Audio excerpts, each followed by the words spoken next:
पहली रात। वो एक अद्भुत रात थी। ऐसी रात जो केवल जवानी में ही संभव होती है, प्रिय पाठक।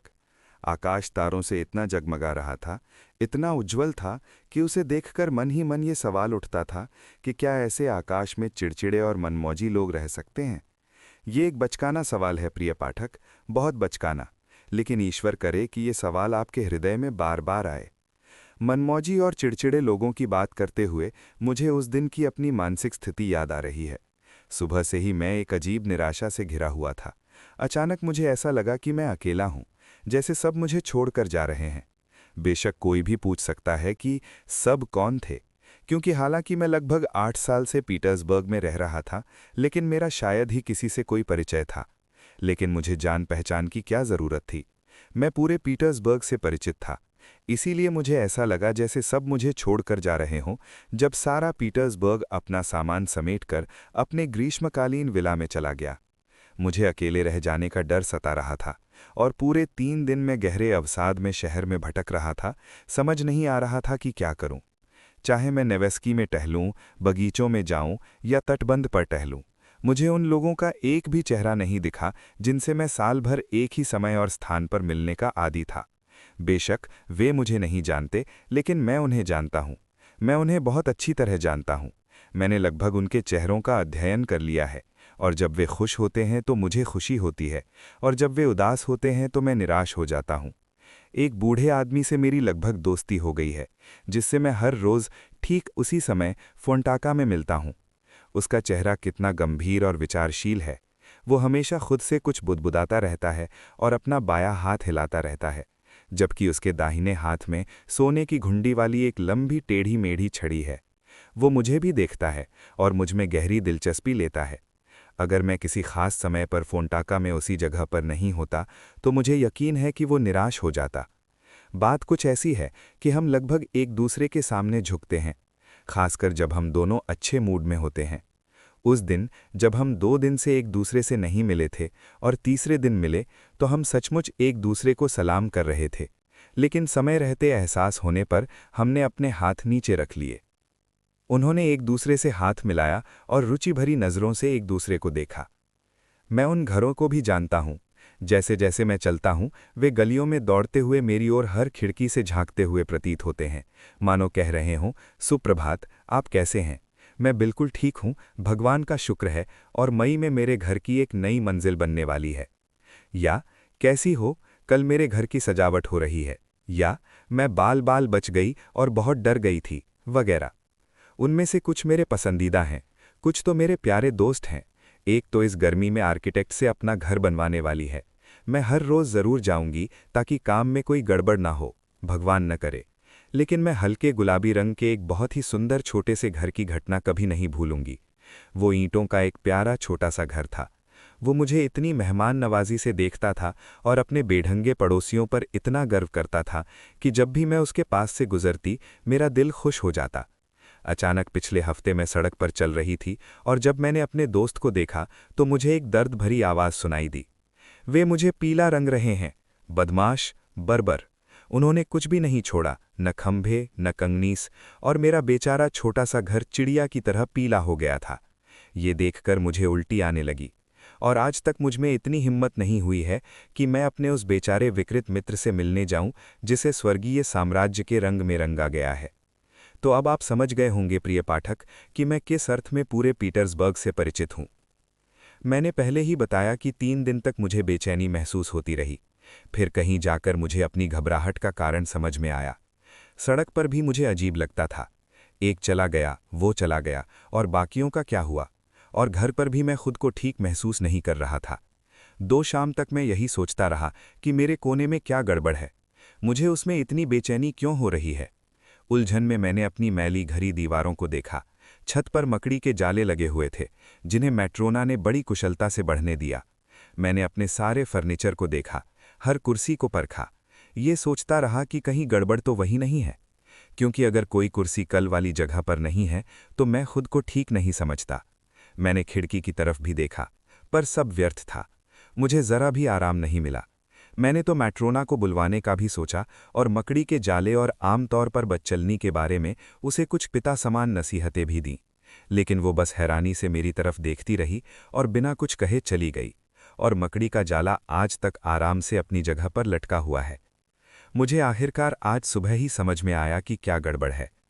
अरे, ये तो मुझे चकमा देकर अपने गर्मियों के विला की ओर निकल पड़े। इस मामूली मुहावरे के लिए मुझे माफ़ करना, लेकिन मैं अच्छे शब्दों का उपयोग करने के मूड में नहीं हूं, क्योंकि पीटर्सबर्ग में जो कुछ भी था वो छुट्टियों के लिए जा रहा था या जा रहा था। क्योंकि हर सभ्य और शालीन दिखने वाला व्यक्ति जो टैक्सी लेता था, मेरी नज़र में एक सम्मानित गृहपति में बदल जाता था, जो अपने दैनिक कर्तव्यों के बाद कुछ नया कर रहा होता था। वो अपने परिवार के पास अपने ग्रीष्मकालीन विला की ओर जा रहा था, क्योंकि राहगीरों के हावभाव में एक अजीब सी खामोशी छा गई थी, मानो वे हर किसी से कह रहे हों, सज्जनों, हम यहाँ बस कुछ ही पलों के लिए हैं और 2 घंटे में ग्रीष्मकालीन विला के लिए रवाना हो जाएंगे। अगर बर्फ जैसी सफ़ेद कोमल उंगलियों से खिड़की के शीशे पर दस्तक होती और कोई सुंदर लड़की अपना सिर बाहर निकालकर फूलों के गमले लिए सड़क विक्रेता को पुकारती, तो मैं तुरंत समझ जाता कि ये फूल सिर्फ घुटन भरे शहरी कमरों में फूलों और बसंत का आनंद लेने के लिए नहीं खरीदे जा रहे थे, बल्कि इसलिए खरीदे जा रहे थे क्योंकि वे सभी बहुत जल्द गांव में बसने वाले थे और फूलों को अपने साथ ले जा सकते थे। इतना ही नहीं, मैंने अपनी इस नई और अनोखी खोज में इतनी तरक्की कर ली थी कि मैं हर किसी के हावभाव से ही सही सही पहचान सकता था कि वो किस ग्रीष्मकालीन विला में रहता है। कामेनी और अपटेकार्स्की द्वीप या पीटरहॉफ रोड के निवासी अपने सधे हुए व्यवहार, फैशनेबल ग्रीष्मकालीन पोशाक और शहर जाने के लिए इस्तेमाल होने वाली शानदार गाड़ियों के लिए जाने जाते थे। पारगोलोवा और उससे दूर के इलाकों पर आने वाले पर्यटक अपनी समझदारी और गरिमा से पहली नज़र में प्रभावित कर देते। क्रेस्टोस की द्वीप की यात्रा करने वाले को उसकी अदम्य प्रसन्नता से पहचाना जा सकता है। यदि मैं कभी वैगन चालकों के एक लंबे प्रजुलन से मिलता, जो अपने हाथों में लगाम लिए आलस्य से चल रहे होते और उनके बगल में फर्नीचर, मेज़, कुर्सियाँ, ऑटोमन, सोफे और तरह तरह के घरेलू बर्तनों से लदी हुई गाड़ियां होती, जिनके ऊपर अक्सर एक बूढ़ी रसोइया बैठी होती, मानो वो अपने मालिक की संपत्ति की रक्षा कर रही हो, जैसे कि वो उसकी आंखों का तारा हो। या घरेलू सामानों से लदी हुई नावें नेवा नदी या फोंटाका नदी के किनारे किनारे काली नदी या द्वीपों की ओर रेंग रही होती, तो मेरी नज़रों में गाड़ियां और नावें 10 गुना 100 गुना बढ़ जाती। मुझे ऐसा लगा कि हर तरफ हलचल मची हुई है, हर कोई नियमित काफिलों में गर्मियों के विला की ओर जा रहा है। ऐसा लग रहा था जैसे सेंट पीटर्सबर्ग वीरान होने की कगार पर है। इसीलिए अंत में मुझे शर्मिंदगी, अपमान और उदासी महसूस हुई कि छुट्टियों में मेरे पास जाने के लिए कोई जगह नहीं थी और न ही कहीं जाने का कोई कारण था।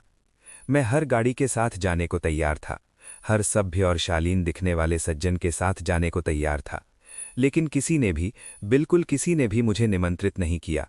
ऐसा लगा जैसे वे मुझे भूल गए हों, मानो वे सचमुच मेरे लिए अजनबी थे। मैं लंबी सैर पर निकला और हमेशा की तरह मैं ये भूल गया कि मैं कहाँ हूँ। तभी अचानक मैंने खुद को शहर के द्वार पर पाया। पल भर में मुझे हल्कापन महसूस हुआ और मैं द्वार पार करके खेतों और घास के मैदानों में चलने लगा। थकान का नामो निशान नहीं था, बस ऐसा लग रहा था जैसे मेरी आत्मा से कोई बोझ उतर गया हो। सभी राहगीर मुझे इतनी दोस्ताना निगाहों से देख रहे थे, मानो वे लगभग मेरा अभिवादन कर रहे हों। वे सभी किसी बात पर बेहद प्रसन्न लग रहे थे। वे सभी सिगार पी रहे थे, हर कोई। और मुझे ऐसी खुशी महसूस हुई जैसी पहले कभी नहीं हुई थी। ऐसा लग रहा था जैसे मैं अचानक इटली आ गया हूँ।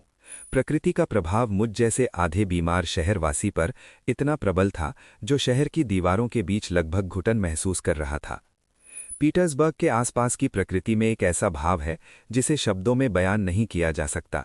जब प्रसंत काल आने पर वो अपनी पूरी शक्ति, स्वर्ग द्वारा प्रदत्त सभी सामर्थ्य को प्रकट करती है। जब उसके पत्ते खिलते हैं, वो फूलों से सजती है और जगमगाती है। किसी तरह मुझे एक दुर्बल, क्षय रोग से पीड़ित लड़की की याद आ जाती है, जिसे कभी दया से देखते हैं, कभी सहानुभूतिपूर्ण प्रेम से और कभी कभी तो बस अनदेखा कर देते हैं।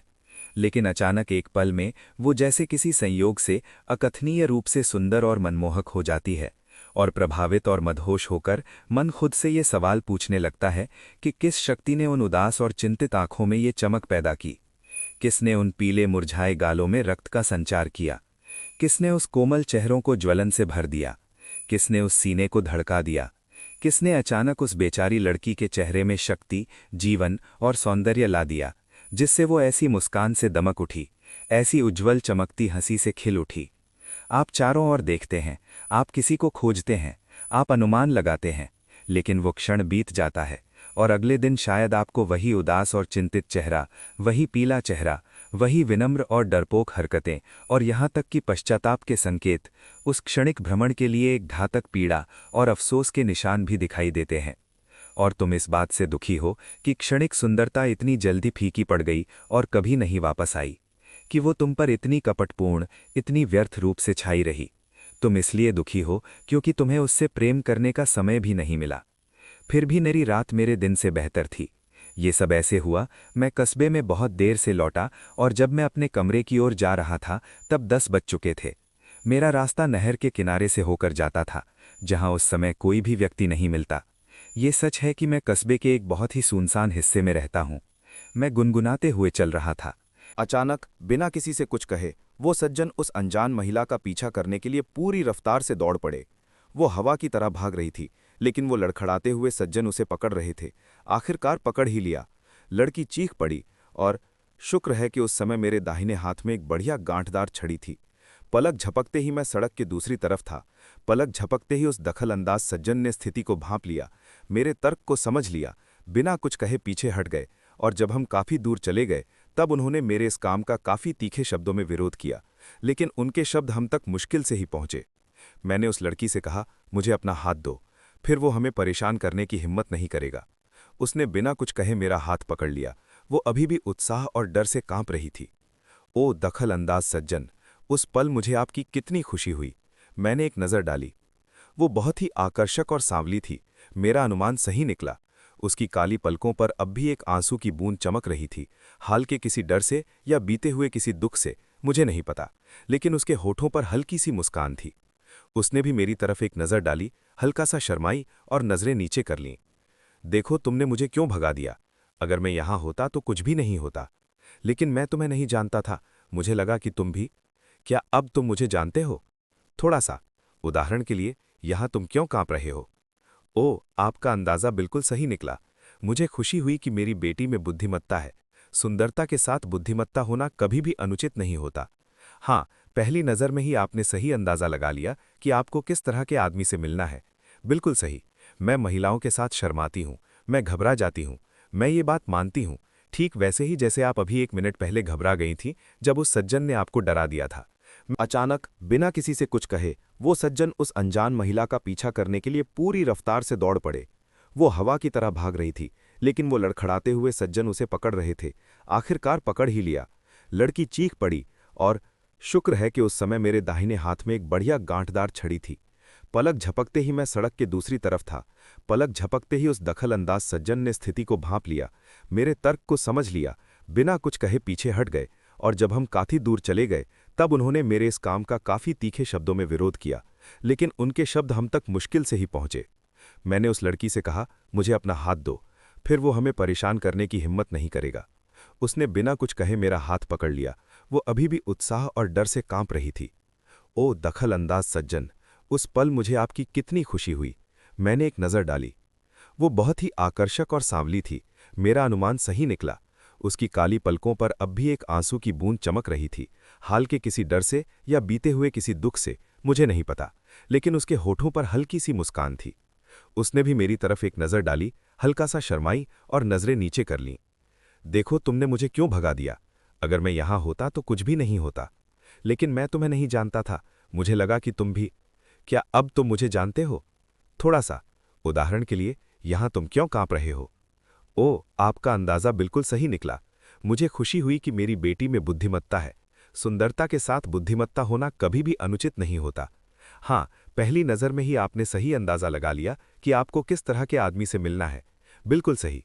मैं महिलाओं के साथ शर्माती हूँ, मैं घबरा जाती हूँ, मैं ये बात मानती हूँ, ठीक वैसे ही जैसे आप अभी 1 मिनट पहले घबरा गई थी जब उस सज्जन ने आपको डरा दिया था। मैं अभी भी थोड़ी घबराई हुई हूँ। ये एक सपने जैसा है और मैंने सपने में भी नहीं सोचा था कि मैं कभी किसी महिला से बात करूंगी। क्या सच में? हाँ, अगर मेरी बांह कांप रही है तो इसलिए कि इसे कभी तुम्हारे जैसे प्यारे से हाथ ने नहीं थामा है। मैं महिलाओं से बिल्कुल अनजान हूँ, मतलब मुझे उनकी आदत नहीं है।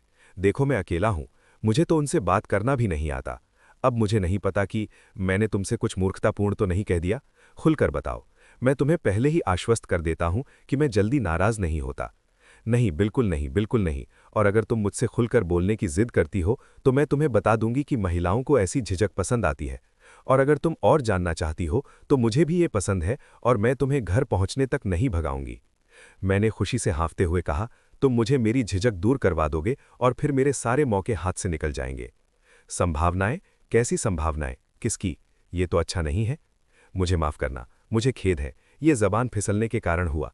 लेकिन ऐसे क्षण में आप किसी से ये उम्मीद कैसे कर सकते हैं कि उसे कोई इच्छा ना हो? पसंद किए जाने के लिए, है ना? हाँ, बिल्कुल। लेकिन कृपया दयालु बनो। सोचो मैं क्या हूं? मैं यहां हूं। 26 साल का हूं और मैंने आज तक किसी को नहीं देखा। मैं कैसे अच्छे से, समझदारी से और सीधे मुद्दे पर बात करूं? जब मैं आपको सब कुछ खुलकर बता दूंगा तब आपको बेहतर लगेगा। जब मेरा दिल बोलता है तो चुप रहना मुझे नहीं आता। खैर छोड़ो, यकीन मानो, एक भी औरत नहीं, कभी नहीं, किसी भी तरह का कोई जान पहचान नहीं। और मैं हर दिन बस यही सपना देखता हूं कि आखिरकार किसी से मिलूंगा। काश तुम्हें पता होता कि मैं कितनी बार इस तरह प्यार में पड़ा हूं। कैसे? किसके साथ? क्यों? किसी के साथ नहीं, एक आदर्श के साथ। उस एक के साथ जिसका मैं अपने सपनों में सपना देखता हूं। मैं अपने सपनों में नियमित रूप से प्रेम कहानियां गढ़ता हूं। आह, आप मुझे नहीं जानते। ये सच है, बेशक मैं 2-3 महिलाओं से मिला हूं, लेकिन वो किस तरह की महिलाएं थीं? वे सभी मकान मालकिनें थीं। लेकिन अगर मैं आपको बताऊं कि मैंने कई बार सड़क पर किसी कुलीन महिला से, जब वो अकेली हो, बस यूं ही बात करने के बारे में सोचा है, तो मैं आपको हंसा दूंगा। उससे बात करना, बेशक संकोच से, सम्मान से, भावुकता से, उसे बताना कि मैं अकेलेपन में मर रहा हूं, उससे विनती करना कि वो मुझे दूर ना करे, ये कहना कि किसी भी महिला से जान पहचान बनाने का मेरा कोई मौका नहीं है, उसे ये समझाना कि एक महिला का ये कर्तव्य है कि वो मेरे जैसे अभागे आदमी की इतनी दबी हुई प्रार्थना को ठुकराए नहीं।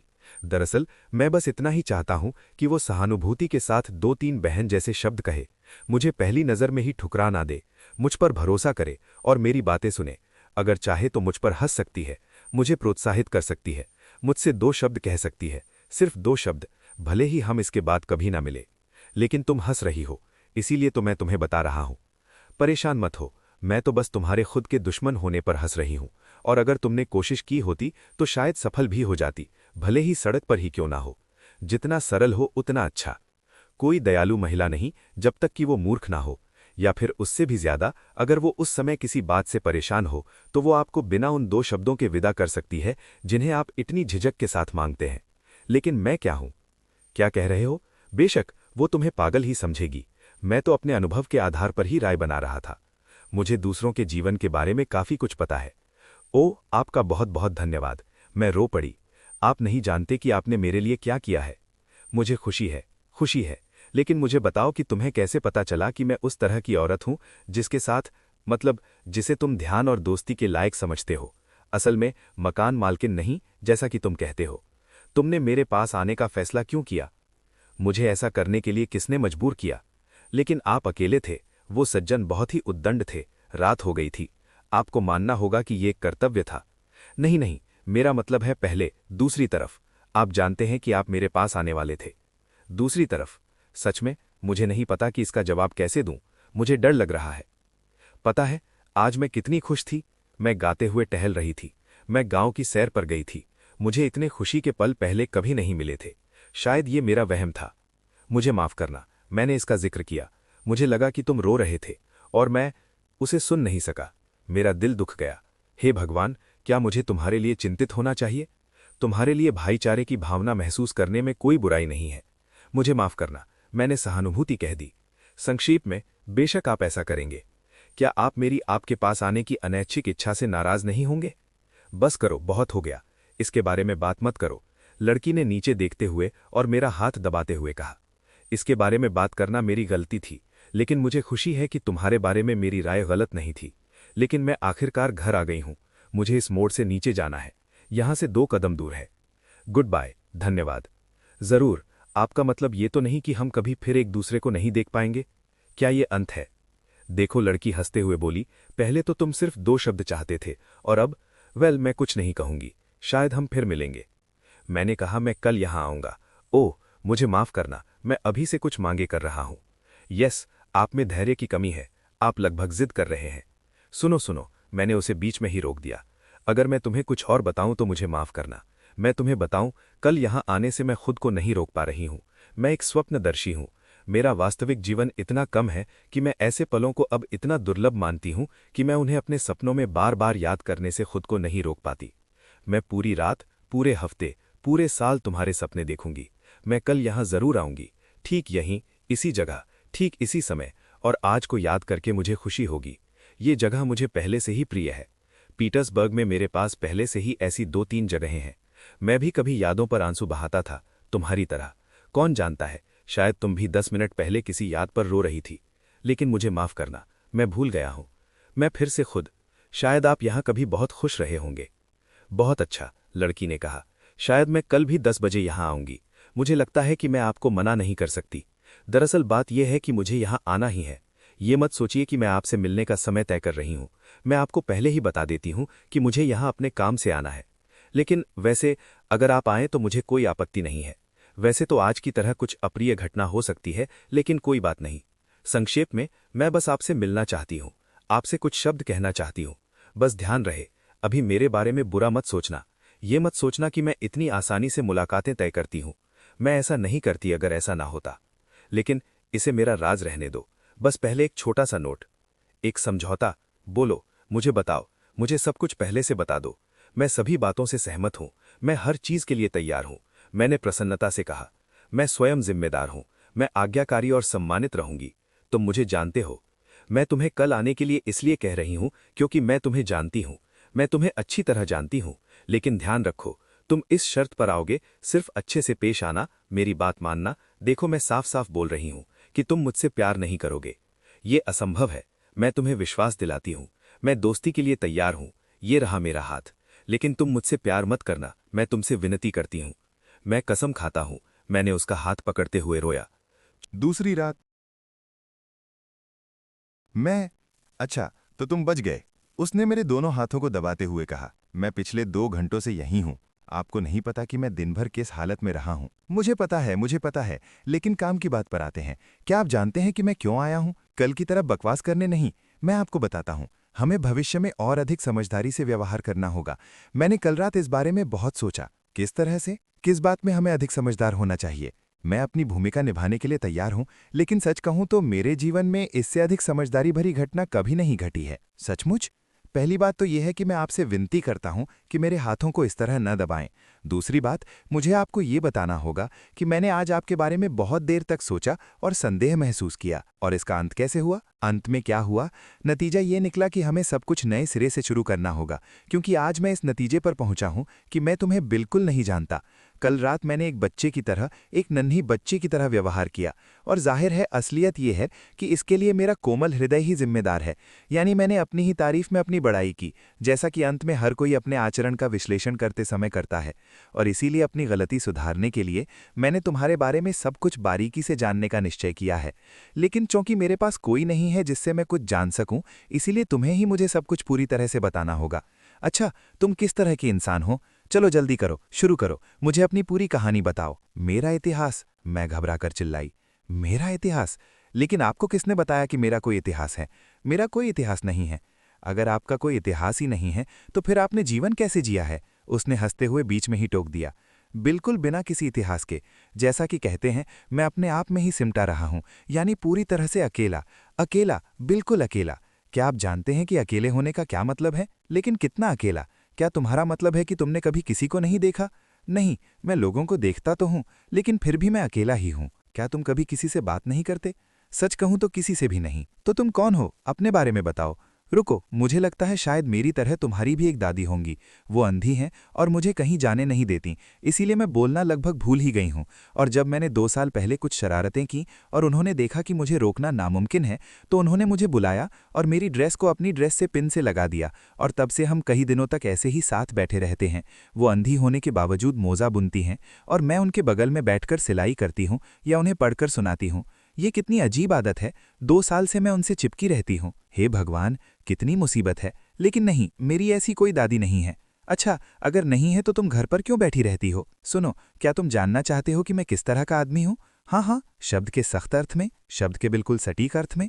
ठीक है, मैं एक खास तरह का इंसान हूँ। टाइप। किस तरह का टाइप? लड़की हंसते हुए बोली, मानो उसे पूरे 1 साल से हंसने का मौका नहीं मिला हो। हाँ, तुमसे बात करके बहुत मजा आ रहा है। देखो, ये लो, बैठ जाओ। यहाँ से कोई नहीं गुजर रहा, कोई हमें सुनेगा नहीं। और अपनी कहानी शुरू करो, क्योंकि तुम्हारी बताने से कोई फायदा नहीं। मुझे पता है तुम्हारी भी एक कहानी है, बस तुम उसे छुपा रही हो। सबसे पहले, टाइप क्या होता है? एक प्रकार तो मौलिक होता है, एक बेतुका इंसान। मैंने उसकी बचकानी हंसी से प्रभावित होकर कहा, ये एक चरित्र है। सुनो, क्या तुम जानती हो कि स्वप्नदृष्टा का क्या मतलब होता है? एक स्वप्नदृष्टा? जी हाँ, मुझे लगता है मैं जानती हूँ। मैं खुद भी स्वप्नदृष्टा हूँ। कभी कभी जब मैं दादी के पास बैठी होती हूँ तो मेरे मन में तरह तरह के विचार आते हैं। अरे, जब कोई सपने देखने लगता है तो वो अपनी कल्पनाओं में खो जाता है। अरे, मैं एक चीनी प्रिंसेस से शादी करूंगी। वैसे कभी कभी सपने देखना अच्छा भी होता है, लेकिन भगवान जाने, खासकर तब जब सपनों के अलावा भी कुछ और सोचने को हो। लड़की ने इस बार थोड़ी गंभीरता से कहा, बहुत बढ़िया। अगर आपकी शादी किसी चीनी सम्राट से हुई होती तो आप निश्चित रूप से मुझे समझते। आओ सुनो, लेकिन 1 मिनट रुकिए, मुझे अभी तक आपका नाम नहीं पता है। आखिरकार आपने इस बारे में सोचने में कोई जल्दी नहीं दिखाई। अरे बाप रे, ये बात तो मेरे दिमाग में ही नहीं आई। मैं तो पहले से ही काफी खुश थी। मेरा नाम नास्तेंका है। नास्तेंका? और कुछ नहीं? और कुछ नहीं? क्या इतना तुम्हारे लिए काफी नहीं है? तुम तो कभी तृप्त होने वाले व्यक्ति हो। काफी नहीं, इसके विपरीत ये बहुत बड़ी बात है। बहुत बड़ी बात है नास्तेंका। तुम कितनी प्यारी लड़की हो, अगर तुम शुरू से ही मेरे लिए नास्तेंका हो। बिल्कुल सही। तो अच्छा सुनो नास्तेंका, अब इस बेतु की हिस्ट्री की बात करते हैं। मैं उसके बगल में बैठ गया, एक विद्वान गंभीर मुद्रा अपनाई और ऐसे पढ़ने लगा जैसे किसी पांडुलिपि से पढ़ रहा हूं। नास्तेंका, भले ही तुम्हें पता ना हो, लेकिन पीटर्सबर्ग में कुछ अजीबोगरीब कोने हैं। ऐसा लगता है मानो पीटर्सबर्ग के सभी लोगों पर चमकने वाला सूरज उन जगहों पर नहीं पहुंचता, बल्कि कोई दूसरा ही नया सूरज है जो खास तौर से उन कोनों के लिए बना है, और वो हर चीज पर एक अलग ही रोशनी डालता है। इन कोनों में प्यारी नास्तेंका एक बिल्कुल अलग जिंदगी जी जाती है, जो हमारे चारों ओर चल रहे जीवन से बिल्कुल अलग है, बल्कि शायद किसी अज्ञात लोक में मौजूद है, हमारे इस गंभीर, अति गंभीर समय में नहीं। खैर, वो जिंदगी शुद्ध रूप से कल्पनाशील जोशीले आदर्शों और अफसोस नास्तेंका बेहद साधारण, नीरस और भद्दा, यहाँ तक कि बेहद अश्लील चीजों का मिश्रण है। अरे बाप रे, हे भगवान, ये कैसी प्रस्तावना है? मैं क्या सुन रहा हूँ? सुनो नास्तेंका, मुझे लगता है कि मैं तुम्हें नास्तेंका कहकर कभी नहीं थकूंगा। मैं तुम्हें बताता हूं कि इन कोनों में अजीब लोग रहते हैं। स्वप्नदृष्टा। स्वप्नदृष्टा, अगर तुम सटीक परिभाषा चाहो तो एक इंसान नहीं, बल्कि एक मध्यवर्ती प्रकार का प्राणी है। ज्यादातर वो किसी दुर्गम कोने में डेरा डाले लेता है, जैसे कि दिन के उजाले से छिप रहा हो। एक बार जब वो अपने कोने में चला जाता है तो वो उसमें घोंघे की तरह बढ़ता जाता है, या यूं कहें कि इस मामले में वो उस अद्भुत प्राणी से बहुत मिलता जुलता है जो एक ही समय में जानवर और घर दोनों है, और जिसे कछुआ कहा जाता है। तुम्हें क्या लगता है कि वो अपने उन 4 दीवारों से इतना लगाव क्यों रखता है, जो हमेशा हरे रंग से रंगी हैं, मैली, उदास और तंबाकू के धुएं की असहनीय बदबू से भरी हैं? जब इस बेतुके सज्जन से उनका कोई एक परिचित मिलने आता है और अंत में वो अपने सभी दोस्तों से नाता तोड़ लेता है, तो ये बेतुका व्यक्ति उनसे इतनी शर्मिंदगी, बदलते चेहरे और उलझन के साथ क्यों मिलता है, मानो उसने अभी अभी अपने घर की चारदीवारी के भीतर कोई अपराध किया हो, मानो वो जाली नोट बना रहा हो, या मानो वो किसी पत्रिका को गुमनाम पत्र के साथ कविताएं भेज रहा हो, जिसमें वो कहता है कि असली कवि मर गया है और उसका मित्र उसकी रचनाओं को प्रकाशित करना अपना पवित्र कर्तव्य समझता है। मुझे बताओ नास्तेंका कि इन दोनों मित्रों के बीच बातचीत आसान क्यों नहीं होती, हंसी क्यों नहीं आती? वो उलझे हुए नए व्यक्ति के मुंह से कोई जीवंत शब्द, जो आमतौर पर हंसी, जीवंत शब्दों, महिलाओं के बारे में बातचीत और अन्य खुशनुमा विषयों का शौकीन होता है, क्यों नहीं निकलता? और ये मित्र जो शायद नया है और पहली बार आया है, क्योंकि शायद ही वो दोबारा आएगा और कभी नहीं आएगा, वो अपने मेज़बान के उदास चेहरे को देखकर इतना भ्रमित, इतना चुप क्यों रहता है, जबकि वो मेज़बान अपनी चतुराई अगर थोड़ी बहुत है भी तो उसके बावजूद पूरी तरह से असहाय और हताश हो जाता है जब वो स्थिति को संभालने और बातचीत को जीवंत बनाने, शिष्ट समाज के अपने ज्ञान का प्रदर्शन करने, महिलाओं के बारे में बात करने और इस तरह के प्रयास से उस बेचारे को प्रसन्न करने की कोशिश करता है जो पानी से बाहर निकली मछली की तरह गलती से उससे मिलने आ गया है। वो सज्जन अचानक किसी बहुत जरूरी काम को याद करके, जो कभी नहीं हुआ था, अपनी टोपी क्यों पकड़ता है और जल्दी से भाग जाता है, अपने मेजबान की गर्मजोशी भरी पकड़ से अपना हाथ छुड़ाकर, जो अपनी गलती का पछतावा दिखाने और खोई हुई स्थिति को सुधारने की पूरी कोशिश कर रहा था। दोस्त दरवाजे से बाहर निकलते हुए क्यों खिलखिलाता है और कसम खाता है कि वो इस बेतुके व्यक्ति को फिर कभी नहीं देखेगा, जबकि वो बेतुका व्यक्ति वास्तव में बहुत अच्छा है, और साथ ही वो अपनी कल्पना को इस छोटे से मनोरंजन से वंचित नहीं कर पाता कि बातचीत के दौरान उस बेतुके व्यक्ति के चेहरे की तुलना एक दुखी बिल्ली के बच्चे के भाव से करें जिसे धोखे से पकड़ा गया हो, उसके साथ बुरा बर्ताव किया गया हो, डराया गया हो और बच्चों द्वारा हर तरह के अपमान का शिकार किया गया हो, जब तक कि वो पूरी तरह से निराश होकर अंधेरे में एक कुर्सी के नीचे उनसे छिप न जाए और वहां उसे अपने खाली समय में अपने बाल खड़े करने, थूकने और अपने अपमानित चेहरे को दोनों पंजों से धोने और बहुत बाद में जीवन और प्रकृति को और यहां तक कि गर्दायु गृहस्वामी द्वारा मालिक के भोजन से उसके लिए बचाए गए टुकड़ों को भी गुस्से से देखने की आवश्यकता होती है। सुनो नास्तेंका, बीच में टोकते हुए नास्तेंका ने कहा, जो मेरी बातें आश्चर्य से सुन रही थीं। उसने अपनी आंखें और छोटा मुंह खोल दिया। सुनो, मुझे जरा भी नहीं पता कि ऐसा क्यों हुआ और तुम मुझसे ऐसे बेतुके सवाल क्यों पूछती हो। मुझे बस इतना पता है। मुझे लगता है कि ये सारा वाकया आपको शब्दशः याद होगा। निस्संदेह, मैंने अत्यंत गंभीर चेहरे के साथ उत्तर दिया।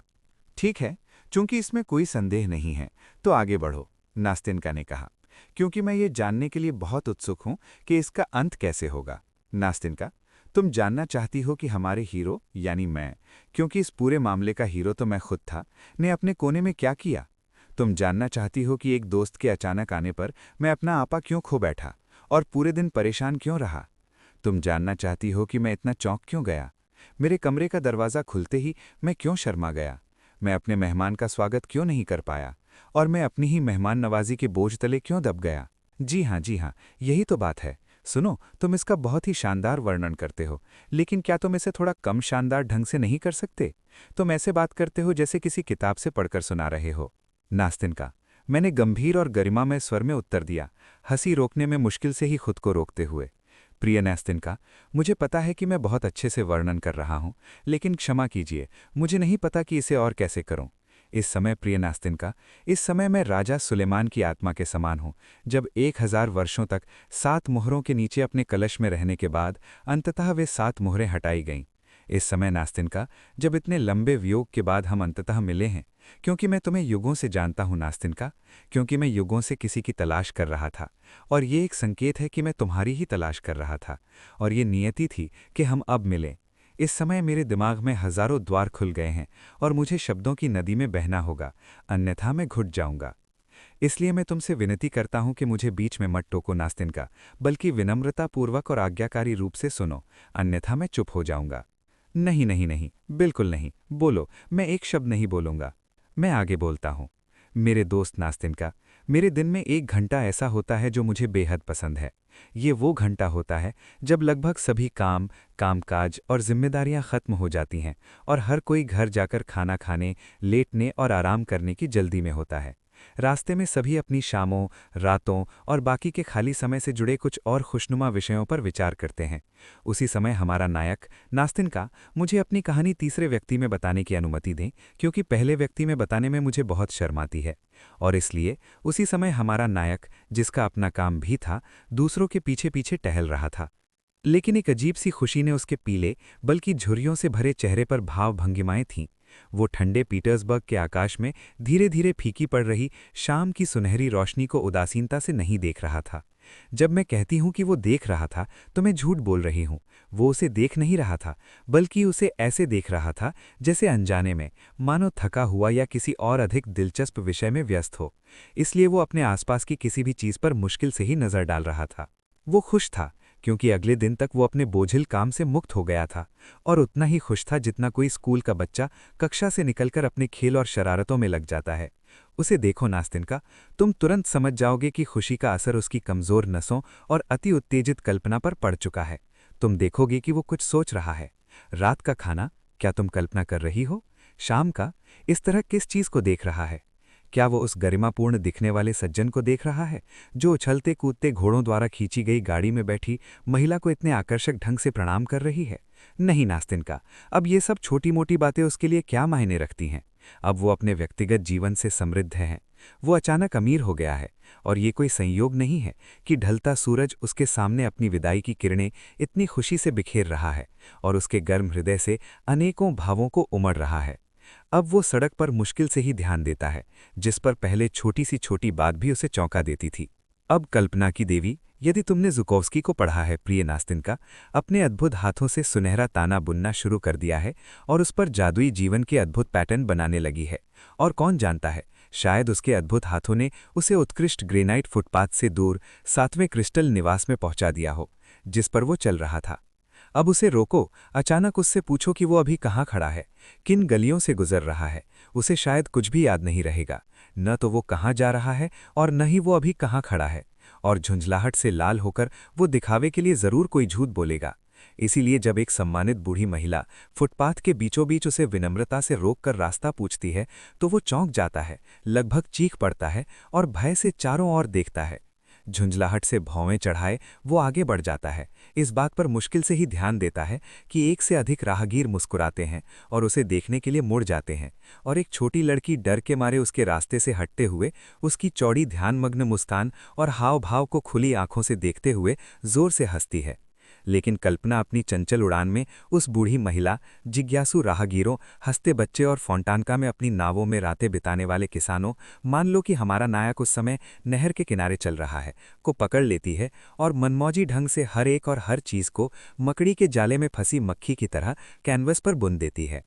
और ये तभी होता है जब वो विचित्र व्यक्ति अपने आरामदायक ठिकाने पर अपने लिए ताज़ा सामान लेकर लौटता है। काम में व्यस्त होकर खाना खाकर जब वो बैठा, तब उसे होश आया, जब उसकी सेवा में तरीके से बैठी मैट्रोना, जो हमेशा सोच विचार में डूबी रहती और उदास रहती, मेज साफ करके उसे पाइप देती है। तब उसे होश आता है और आश्चर्य से याद आता है कि उसने खाना खा लिया है, हालांकि उसे बिल्कुल भी पता नहीं चलता कि ये सब कैसे हुआ। कमरे में अंधेरा छा गया है, उसकी आत्मा उदास और खाली है। कल्पनाओं का पूरा साम्राज्य उसके चारों ओर बिखर गया है, बिना किसी निशान, बिना किसी आवाज के एक सपने की तरह बह गया है, और उसे खुद याद नहीं रहा कि वो क्या सपना देख रहा था। लेकिन एक अस्पष्ट अनुभूति उसके हृदय को हल्का सा हिलाती है और दर्द देती है। कोई नई इच्छा उसकी कल्पना को लुभाती और उत्तेजित करती है, और अनजाने में नए प्रेतों का एक झुंड पैदा कर देती है। छोटे से कमरे में सन्नाटा छाया हुआ है। कल्पना को एकांत और आलस्य से पोषण मिलता है। वो धीरे धीरे सुलग रही है, धीरे धीरे उबल रही है, उस पानी की तरह जिससे बूढ़ी मैट्रोना पास की किचन में चुपचाप घूमते हुए अपनी कॉफी बना रही है। अब वो अचानक फूट पड़ती है और किताब जिसे उसने बेतरतीबी से उठाई थी, तीसरे पन्ने तक पहुंचने से पहले ही उसके हाथ से गिर जाती है। उसकी कल्पना फिर से जाग जाती है और काम करने लगती है, और फिर से एक नया दुनिया, एक नया आकर्षक जीवन उसके सामने खुल जाता है। एक नया सपना, नई खुशी, एक नया कोमल मादक जहर। उसके लिए असली जीवन क्या है? उसकी भ्रष्ट नजरों में हम, तुम और मैं नास्तिन कितनी सुस्ती से, धीरे धीरे, नीरसता से जीते हैं। उसकी नजरों में हम सब अपने भाग्य से कितने असंतुष्ट हैं, अपने जीवन से कितने थके हुए हैं। और सचमुच देखो कैसे पहली नजर में सब कुछ ठंडा, उदास, मानो हमारे बीच कोई चिड़चिड़ा हो। बेचारे, हमारा स्वप्नदृष्टा सोचता है, और इसमें कोई आश्चर्य नहीं है कि वो ऐसा सोचता है। इन जादुई कल्पनाओं को देखो, जो इतनी मोहक हैं, इतनी मनमोहक हैं, इतनी बेपरवाही और स्वतंत्रता से उसके सामने एक जादुई जीवंत चित्र की तरह एकत्रित हो रही हैं, जिसमें सबसे प्रमुख आकृति निश्चित रूप से स्वयं वो स्वप्नदृष्टा ही है, अपने अनमोल स्वरूप में। देखो कितने विविध एडवेंचर, कितने आनंदमय स्वप्नों का अनंत समूह। आप शायद पूछेंगे कि वो किस बात का सपना देख रहा है। ऐसा क्यों पूछना है? क्यों? वही हर चीज का। कवि के भाग्य का, जो पहले गुमनाम था फिर यश से सुशोभित हुआ। हॉफमैन के साथ दोस्ती, सेंट बार्थोलोम्यू की रात, डायना वर्नन, इवान वासेवलिच द्वारा कजान पर कब्जे के दौरान हीरो की भूमिका, क्लारा मॉब्रे, एफी डीन्स, पादरियों की परिषद और उनसे पहले हस, रॉबर्ट द डेविल में मृतकों का पुनरुत्थान। क्या तुम्हें संगीत याद है? उसमें कब्रिस्तान की महक आती है। मिन्ना और ब्रेंडा, बेरेजीना की लड़ाई, काउंटेस वी.डी के यहाँ कविता पाठ, डेंटन, क्लियोपैट्रा और उसके प्रेमी, कोलोमना में एक छोटे से घर का, अपने छोटे से घर का, और उसके पास एक प्यारी सी प्राणी जो सर्दियों की शाम को आपकी बातें सुनती है, अपना छोटा सा मुंह और आंखें खोलती है जैसे कि तुम हो। अब मेरी बात सुनो मेरी परी। नहीं नास्तिंका, इस जीवन में उसके लिए, इस आलसी और भोगी के लिए ऐसा क्या है जिसके लिए तुम और मैं इतनी तरसते हैं? वो सोचता है कि यह एक दयनीय और दुखदाई जीवन है। उसे यह नहीं सोचता कि शायद कभी उसके लिए भी वह दुखद घड़ी आ जाए जब वो इस दयनीय जीवन के एक दिन के लिए अपने सारे कल्पनाओं के वर्ष दे दे, और उन्हें न केवल आनंद और खुशी के लिए दे, बल्कि उस दुख, पश्चाताप और असीम शोक के क्षण में बिना किसी भेद के दे दे। लेकिन अभी तक वह खतरा नहीं आया है। वह कुछ नहीं चाहता, क्योंकि वह सभी इच्छाओं से ऊपर है, क्योंकि उसके पास सब कुछ है, क्योंकि वह तृप्त है, क्योंकि वो अपने जीवन का स्वयं कलाकार है और हर पल अपनी नवीनतम इच्छा के अनुसार इसे स्वयं बनाता है। और तुम जानती हो कि परियों की यह अद्भुत दुनिया कितनी आसानी से, कितनी स्वाभाविक रूप से रची गई है, मानो यह कोई भ्रम न हो। सचमुच कुछ पलों के लिए तो वो यह मानने को तैयार हो जाता है कि यह सारा जीवन भावनाओं से प्रेरित नहीं है, न ही यह कोई मृग तृष्णा है, न ही कल्पना का भ्रम है, बल्कि यह ठोस, वास्तविक और सारगर्भित है। नास्तिका, ऐसा क्यों होता है? ऐसे क्षणों में क्यों सांसें थम जाती हैं? क्यों, किस जादू से, किस अकल्पनीय सनक से नाड़ी तेज हो जाती है? स्वप्न देखने वाले की आंखों से आंसू बहने लगते हैं, जबकि उसके पीले नम गाल चमक उठते हैं, जबकि उसका पूरा अस्तित्व एक अवर्णनीय सांत्वना से भर जाता है। ऐसा क्यों होता है कि पूरी रातें अथाह खुशी और आनंद में पलक झपकते ही बीत जाती हैं, और जब भोर की गुलाबी किरण खिड़की पर पड़ती है और सुबह की रोशनी उदास कमरे को अनिश्चित अद्भुत प्रकाश से भर देती है, जैसे कि पीटर्सबर्ग में हमारा स्वप्न देखने वाला थका हुआ और हारा हुआ अपने बिस्तर पर गिर पड़ता है और अपने अस्वस्थ रूप से अतिग्रस्त मन में आनंद की लहरों के साथ और अपने दिल में एक थकी हुई मीठी पीड़ा के साथ सो जाता है। हाँ नास्तिका, इंसान खुद को धोखा देता है और अनजाने में यह मान लेता है कि सच्ची, वास्तविक भावना उसकी आत्मा को झकझोर रही है। अनजाने में यह मान लेता है कि उसके निराकार स्वप्नों में कुछ सजीव, कुछ मूर्त है। और क्या यह भ्रम है? उदाहरण के लिए, यहाँ प्रेम अपने असीम आनंद, अपनी तमाम पीड़ाओं के साथ उसके हृदय में समाया हुआ है। बस उसे देख लीजिए और आप यकीन मान लेंगे। क्या आप विश्वास करेंगे? हे प्रिय नास्तिका, क्या तुम उसे देखकर यह सोचती हो कि क्या वह उसे कभी जानता ही नहीं जिसे वो अपने मदहोश स्वप्नों में प्यार करता है? क्या ऐसा हो सकता है कि उसने उसे केवल मोहक कल्पनाओं में देखा हो और यह जुनून महज एक स्वप्न रहा हो? निश्चित रूप से उन्होंने वर्षों तक एक साथ हाथ में हाथ डाले बिताए होंगे, अकेले, दुनिया को त्याग कर, एक दूसरे के साथ अपना जीवन जोड़कर। निश्चित रूप से जब बिछड़ने का समय आया होगा तो वह उसकी गोद में सिसकते और विलाप करते हुए लेटी होगी, उदास आकाश के नीचे गरजते तूफान की परवाह किए बिना, उस हवा की परवाह किए बिना जो उसकी काली पलकों से आंसू छीन कर उड़ा लेती है। क्या यह सब एक स्वप्न था?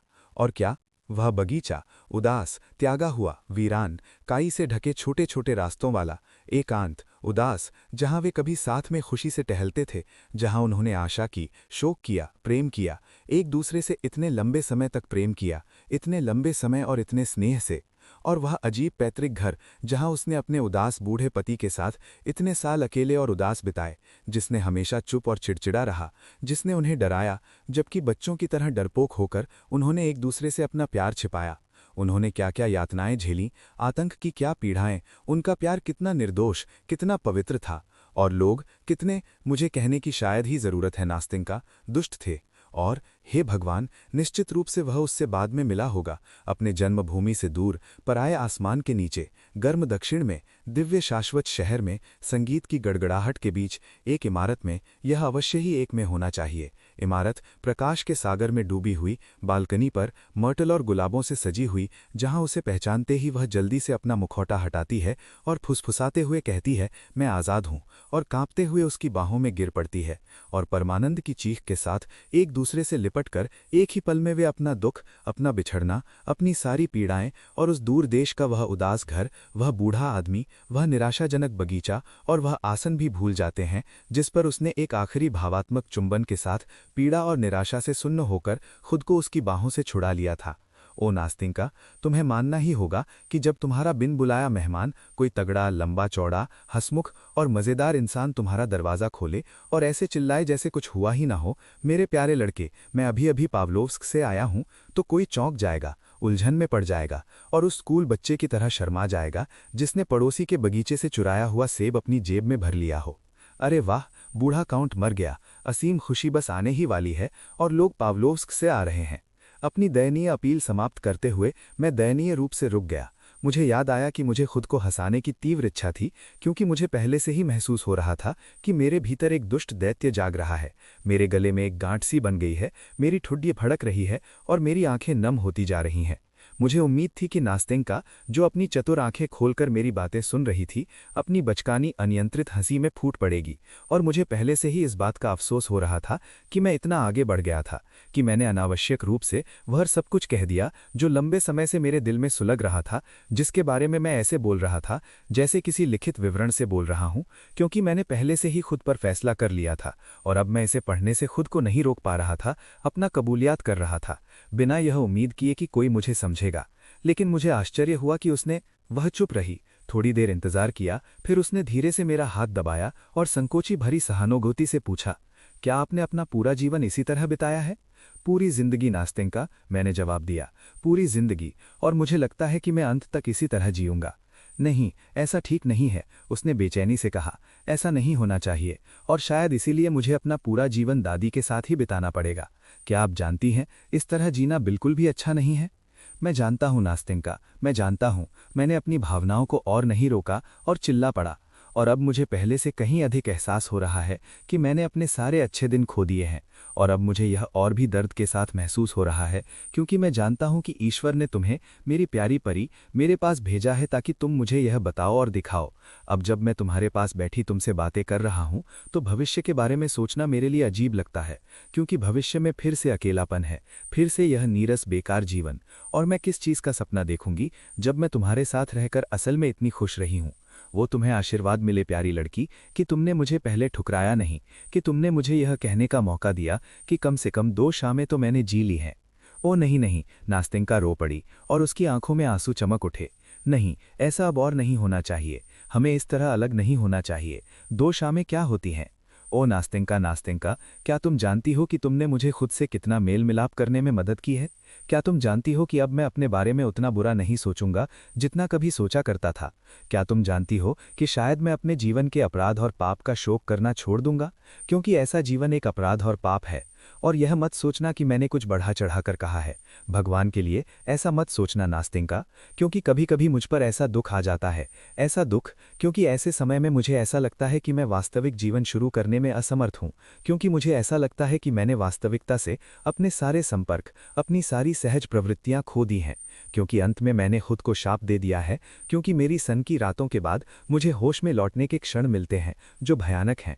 इस बीच तुम अपने चारों ओर जीवन के भंवर में भीड़ का शोर और गर्जना सुनती हो, तुम सुनती हो, तुम देखती हो, लोग वास्तविकता में जी रहे हैं, तुम उनके लिए जीवन देखती हो। यह निषिद्ध नहीं है कि उनका जीवन किसी स्वप्न या कल्पना की तरह ना बहे, उनका जीवन शाश्वत रूप से नवीनीकृत, शाश्वत रूप से युवा बना रहे और उसका एक भी क्षण दूसरे से भिन्न ना हो।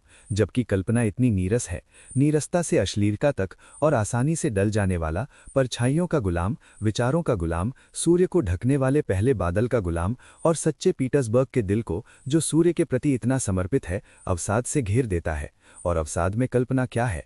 ऐसा लगता है कि यह अक्षय कल्पना अंततः थक जाती है और निरंतर प्रयास से चूर चूर हो जाती है, क्योंकि व्यक्ति वयस्कता की ओर बढ़ रहा है, अपने पुराने आदर्शों को पीछे छोड़ रहा है, वे चकनाचूर होकर धूल में मिल रहे हैं। यदि कोई दूसरा जीवन नहीं है तो व्यक्ति को इन्हीं टुकड़ों से अपने जीवन समेटना पड़ेगा, और इस बीच आत्मा किसी और चीज के लिए तरसती और व्याकुल रहती है। क्या तुम जानती हो नास्तिंका कि मैं किस मुकाम पर पहुंच गया हूं? क्या तुम जानती हो कि अब मुझे अपनी भावनाओं की वर्षगांठ मनानी पड़ती है, उस चीज की वर्षगांठ जो कभी इतनी मीठी थी, जो वास्तविकता में कभी अस्तित्व में नहीं थी, क्योंकि यह वर्षगांठ उन्हीं मूर्खतापूर्ण धुंधले स्वप्नों की याद में मनाई जाती है, क्योंकि वे मूर्खतापूर्ण स्वप्न अब नहीं रहे, क्योंकि अब मेरे पास उन्हें पाने का कोई जरिया नहीं है। क्या तुम जानती हो कि स्वप्न भी व्यर्थ नहीं आते? क्या तुम जानती हो कि अब मुझे उन स्थानों को याद करना और कुछ खास तारीखों पर जाना अच्छा लगता है जहां मैं कभी अपने तरीके से खुश हुआ करता था? मुझे अपने वर्तमान को अपरिवर्तनीय अतीत के साथ सामंजस्य बिठाकर सजाना अच्छा लगता है, और मैं अक्सर एक परछाई की तरह निषुद्देश्य, उदास और निराश होकर सेंट पीटर्सबर्ग की सड़कों और गलियों में भटकता रहता हूँ। कैसी यादें हैं! उदाहरण के लिए यह याद करना कि ठीक 1 साल पहले इसी समय, इसी घड़ी, इसी फुटपाथ पर मैं आज की तरह ही अकेला, इतना ही निराश होकर भटक रहा था, और यह याद करना कि तब स्वप्न निराश थे, और भले ही अतीत बेहतर नहीं था, फिर भी ऐसा लगता है कि वह किसी तरह बेहतर था, और जीवन अधिक शांतिपूर्ण था, उन काले विचारों से मुक्त था जो अब सताते हैं, उस अंतरात्मा की पीड़ा से मुक्त था, उस उदास निराशाजनक पीड़ा से जो अब दिन रात चैन नहीं लेने देती। और मन पूछता है कि स्वप्न कहाँ गए, और सिर हिलाकर कहता है कि साल कितनी तेजी से बीत जाते हैं। और फिर मन पूछता है कि बीते सालों का क्या किया, अपने बेहतर दिन कहाँ दफन कर दिए, क्या जिया भी?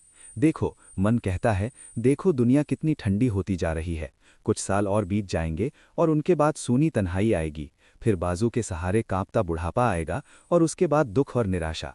तुम्हारी कल्पनाओं की दुनिया फीकी पड़ जाएगी, तुम्हारे स्वप्न धुंधले हो जाएंगे और मर जाएंगे, पेड़ों से पीले पत्तों की तरह गिल जाएंगे।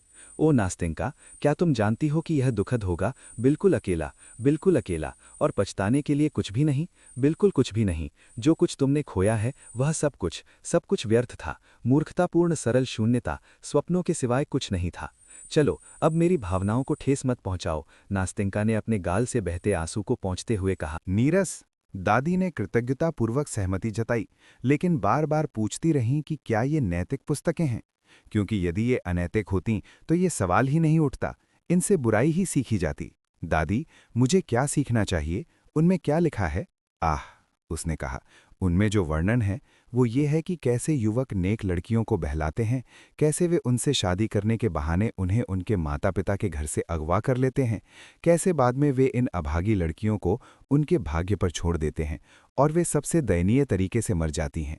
मैंने बहुत सारी किताबें पढ़ी हैं, दादी ने कहा, और उनमें सब कुछ इतनी अच्छी तरह से वर्णित है कि कोई भी रात भर जागकर उन्हें छुपकर पढ़ता रहता है। इसलिए ध्यान रखना नास्तेंका, उसने कहा। उसने कौन सी किताबें भेजी हैं? ये सभी वॉल्टर स्कॉट के उपन्यास हैं दादी। वॉल्टर स्कॉट के उपन्यास? लेकिन रुकिए, क्या इसमें कोई चाल नहीं है? देखिए, क्या उन्होंने उनमें कोई प्रेम पत्र नहीं छिपाया है?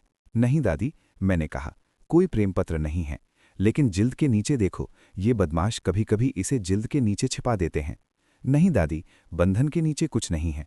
खैर, कोई बात नहीं। तो हमने वॉल्टर स्कॉट को पढ़ना शुरू किया और लगभग 1 महीने में हमने लगभग सारी किताबें पढ़ लीं। फिर उन्होंने हमें और भी किताबें भेजीं। उन्होंने हमें पुश्किन की किताबें भी भेजीं। इसलिए अंत में मैं बिना किताब पढ़े रह ही नहीं सकती थी और एक चीनी राजकुमार से शादी करने के सपने देखती रहती थी। कुछ ऐसा ही हुआ जब एक दिन सीढ़ियों पर मेरी मुलाकात हमारे किराएदार से हुई। दादी ने मुझे कुछ लाने भेजा था। वो रुका, मैं और वो दोनों शर्मा गए। फिर भी वो हंसे, मुझे सुप्रभात कहा, दादी का हालचाल पूछा और बोले, अच्छा, क्या तुमने किताबें पढ़ी हैं? मैंने जवाब दिया कि मैंने पढ़ी हैं। तुम्हें सबसे अच्छी कौन सी लगी? उन्होंने पूछा। मैंने कहा, इवानहो और पुश्किन सबसे अच्छे लगे, और इस तरह हमारी बातचीत वहीं खत्म हो गई। 1 हफ्ते बाद मेरी उससे फिर सीढ़ियों पर मुलाकात हुई। उस समय दादी ने मुझे नहीं भेजा था, मैं खुद के लिए कुछ लेना चाहता था। 2 बज चुके थे और किराएदार उस समय घर आता था। उसने कहा, शुभ दोपहर। मैंने भी शुभ दोपहर कहा। बहुत। क्या तुम उबाऊ नहीं हो, सारा दिन दादी के साथ बैठे बैठे? जब उसने ये पूछा तो मैं शर्मा गई, पता नहीं क्यों। मुझे शर्म महसूस हुई और फिर से मुझे बुरा लगा, शायद इसलिए क्योंकि दूसरे लोग भी मुझसे इसके बारे में पूछने लगे थे। मैं बिना जवाब दिए वहां से चले जाना चाहती थी, लेकिन मुझ में हिम्मत नहीं थी। सुनो, तुम एक अच्छी लड़की हो, मुझे इस तरह से बात करने के लिए क्षमा करें, लेकिन मैं आपको विश्वास दिलाता हूं कि मैं तुम्हारी दादी की तरह ही तुम्हारी भलाई चाहता हूं। क्या तुम्हारे कोई दोस्त नहीं हैं जिनसे तुम मिलने जा सको? मैंने उसे बताया कि मेरा कोई दोस्त नहीं था, माशेंका के अलावा मेरा कोई दोस्त नहीं था, और वो प्स्कोव चली गई थी। सुनो, क्या तुम मेरे साथ थिएटर चलना चाहोगी? थिएटर? दादी के बारे में क्या? लेकिन तुम्हें दादी को बिना बताए जाना होगा। नहीं, मैंने कहा, मैं दादी को धोखा नहीं देना चाहता। अलविदा। अच्छा, अलविदा, उसने जवाब दिया और कुछ नहीं कहा। रात के खाने के बाद ही वो हमसे मिलने आया। दादी के साथ काफ़ी देर तक बातें करता रहा। उनसे पूछा कि क्या वो कभी बाहर जाती हैं, क्या उनके कोई परिचित हैं, और अचानक बोला, मैंने आज शाम के लिए ओपेरा में एक बॉक्स बुक किया है, वे दे रहे हैं सेविल का बार्बर। मेरे दोस्त जाना चाहते थे, लेकिन बाद में उन्होंने मना कर दिया, इसलिए टिकट मेरे पास रह गया। सेविल का बार्बर? अरे, ये तो पुराने ज़माने में भी ऐसा ही करते थे, दादी चिल्लाईं। ये लोग भी तो बिल्कुल वैसे ही करते थे। हाँ, वही बार्बर है, उसने कहा और मेरी तरफ देखा। मैं समझ गई कि इसका क्या मतलब है, और मेरा चेहरा शर्म से लाल हो गया और मेरा दिल चिंता से धड़कने लगा। हाँ, मुझे पता है, दादी ने कहा। क्यों? मैंने खुद पुराने दिनों में एक निजी प्रदर्शन में रोसिना की भूमिका निभाई थी। तो क्या आप आज जाना नहीं चाहेंगे? किराएदार ने कहा, वरना मेरा टिकट बेकार हो जाएगा। दादी ने कहा, बिल्कुल चलें, क्यों न चलें, और मेरी नास्तेंका तो कभी थिएटर गई ही नहीं थी। अरे वाह, कितनी खुशी! हम तुरंत तैयार हो गए, अपने सबसे अच्छे कपड़े पहन लिए और हम चल पड़े। हालांकि दादी अंधी थीं, फिर भी वो संगीत सुनना चाहती थीं। इसके अलावा वो एक दयालु वृद्ध महिला थीं, उन्हें सबसे ज्यादा मेरी खुशी की परवाह थी। हमें अकेले कभी नहीं जाना चाहिए था। मेरी धारणाओं के बारे में सेविल के बार्बर, मैं आपको नहीं बताऊंगी कि वो जगह कौन सी थी, लेकिन उस शाम उस किराएदार ने मुझे इतनी अच्छी तरह से देखा, इतनी अच्छी तरह से बात की कि मैं तुरंत समझ गई कि सुबह जब उसने मुझे अकेले मेरे साथ चलने का प्रस्ताव दिया था तो वो मेरी परीक्षा लेना चाहता था। खैर, मुझे बहुत खुशी हुई। मैं बहुत गर्व और प्रसन्नता से बिस्तर पर गई। मेरा दिल इतनी तेजी से धड़क रहा था कि मुझे हल्का बुखार सा हो गया और पूरी रात मैं सेविल का बार बार बड़बड़ाती रही। मुझे उम्मीद थी कि इसके बाद वो हमसे मिलने बार बार आएगा, लेकिन ऐसा बिल्कुल नहीं हुआ। उसने आना लगभग पूरी तरह से छोड़ दिया। वो महीने में सिर्फ एक बार आता था, और वो भी सिर्फ हमें थिएटर में आमंत्रित करने के लिए। हम 2 बार फिर गए, लेकिन मुझे इससे बिल्कुल भी खुशी नहीं हुई। मैंने देखा कि वो सिर्फ मेरे लिए दुखी था, क्योंकि दादी ने मेरे साथ बहुत बुरा बर्ताव किया था। बस इतना ही। समय बीतने के साथ मैं और भी बेचैन हो गई। मैं एक जगह बैठ नहीं सकती थी, पढ़ नहीं सकती थी, काम नहीं कर सकती थी। कभी मैं हंसती और दादी को परेशान करने के लिए कुछ करती, तो कभी रोती। आखिरकार मैं दुबली पतली हो गई और लगभग बीमार सी हो गई। ओपेरा का सीजन खत्म हो चुका था और हमारे किराएदार ने हमसे मिलना बिल्कुल छोड़ दिया।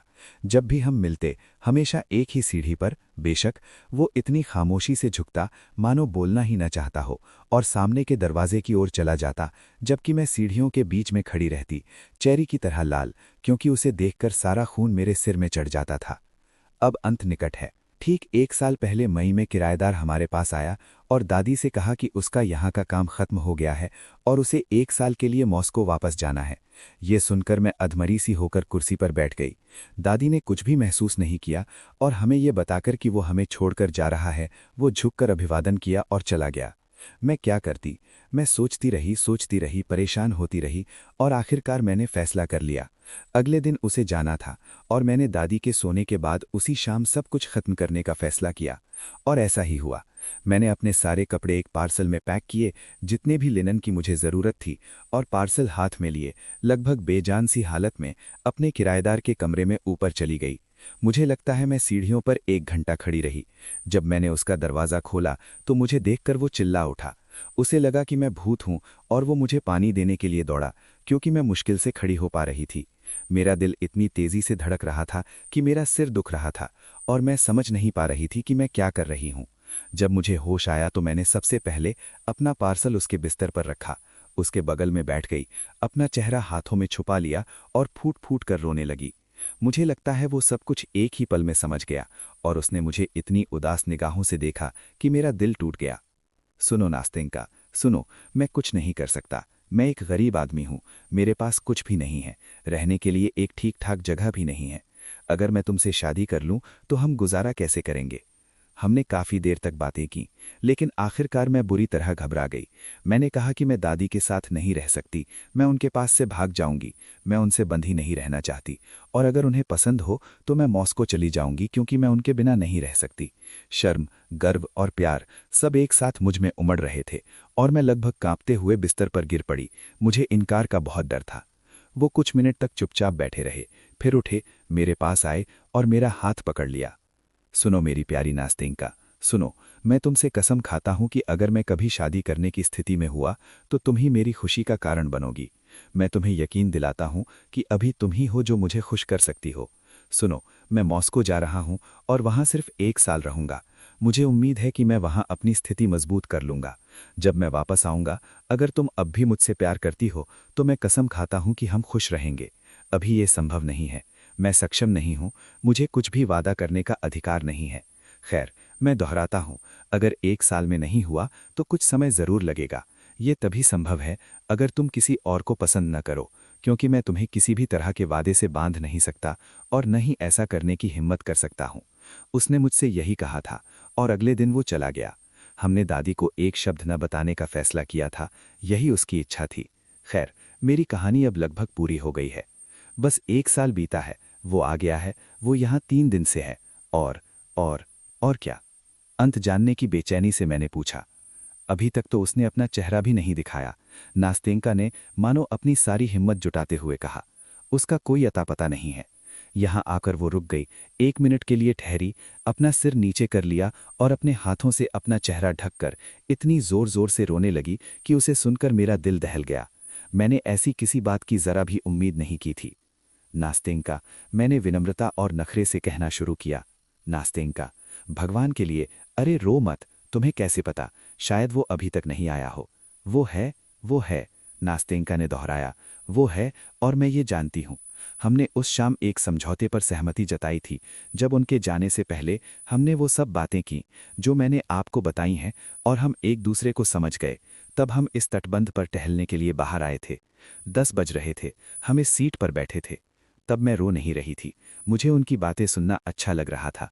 और उसने कहा कि वो आएगा, वो सीधे हमारे पास आएगा, और अगर मैंने उसे मना नहीं किया तो हम दादी को सब कुछ बता देंगे।